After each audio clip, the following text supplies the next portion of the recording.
ನನಗ್ ಸಾಕು ಅಂತಿದ್ರು ತುರುಕ್ತಿರ್ತಿಲ್ಲ ಬಾಯಿಗೆ. ತುರ್ಕಿಸ್ಕೊಳ್ಳೋದು ನೀನೇ ತಾನೆ. ಸೀದಾ ಗಂಟ್ಲಿಗೆ ಹೋಗ್ಬಿಡುತ್ತಲ್ಲ. ನೀನೇ ಮಾಡದಂಗೆ.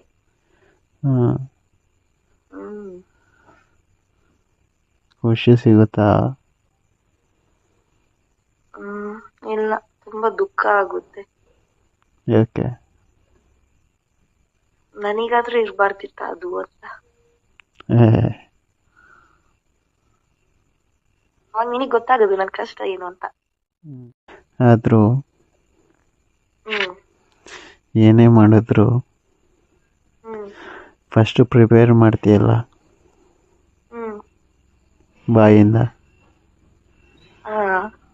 ಅದಂತೂ ಸೂಪರ್. ಹೌದಾ? ನಿಜವಾಗ್ಲೂ ನಿಜವಾಗ್ಲೂ.